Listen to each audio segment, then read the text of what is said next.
USA 2018, élection de mi-mandat. Le 6 novembre prochain, plus de 250 millions d'Américains sont appelés à voter pour les élections de mi-mandat. Ces derniers mois, les campagnes pour inciter les gens à s'inscrire sur les listes électorales se sont donc multipliées. Des initiatives lancées par des associations, mais pas seulement, puisque les autorités locales et fédérales n'hésitent pas non plus à communiquer, à l'image de ce clip vidéo diffusé sur les réseaux sociaux. Are you ready to vote for the first time? If you're a U.S. citizen, meet your state's requirements and will be 18 by election day, you can vote. But first, you need to register before your state's deadline. Remplir les exigences de votre État, précise cette vidéo. En effet, les États-Unis sont une fédération d'États souverains. Les conditions d'inscription sur les listes électorales varient d'un État à l'autre, comme nous l'explique notre correspondante à Washington, Anne Corpet. Midterms, mode d'emploi. Chaque État fixe les règles qui permettent de s'inscrire sur les listes électorales, ce qui entraîne de fortes disparités au niveau national et de nombreux contentieux. Au Texas, par exemple, le permis de port d'armes est accepté, mais pas la carte d'étudiant des universités d'État. De son côté, la Floride interdit le vote à toute personne ayant été condamnée à de la prison, même si elle a purgé sa peine. Pour faciliter les procédures, dans une quinzaine d'États, l'obtention du permis de conduire entraîne automatiquement l'inscription sur les listes électorales. Autre avancée, 37 États autorisent désormais l'enregistrement en ligne. Mais il y a aussi des régressions. En juin dernier, la Cour suprême a autorisé les États à rayer de leur liste les personnes qui ne votent pas régulièrement. Des centaines de milliers de citoyens ont ainsi été écartés des urnes. Les citoyens américains doivent donc être très attentifs aux règles de l'État dans lequel ils résident.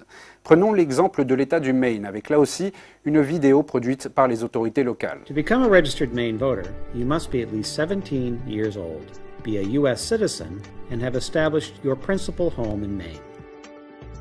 You can register to vote at your town office, where you'll receive a voter registration card.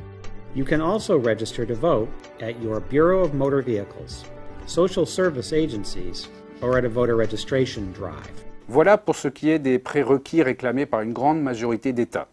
La suite de cette vidéo détaille d'autres informations que vous devez fournir et c'est parfois surprenant pour un non-américain. Regardez et écoutez ce qu'il faut spécifier après avoir donné son nom, son adresse postale et une adresse mail. Then you can choose a political party. You can join the Democratic Party, the Green Independent Party, the Libertarian Party, or the Republican Party.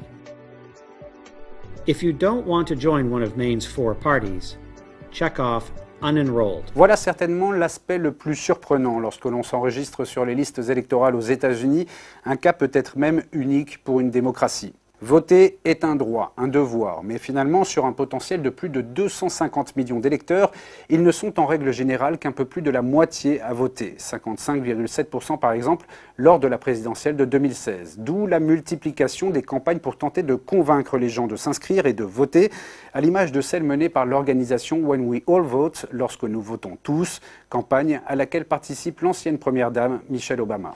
But I'm not here to campaign for any candidate. I'm not here to tell anyone how to vote.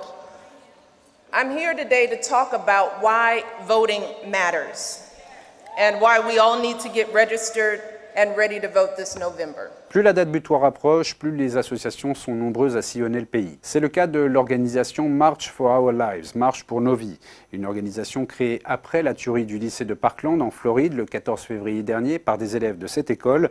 March for Our Lives tente de convaincre les jeunes de s'inscrire sur les listes électorales avec ce slogan « Le 6 novembre prochain, nous votons pour nos vies ».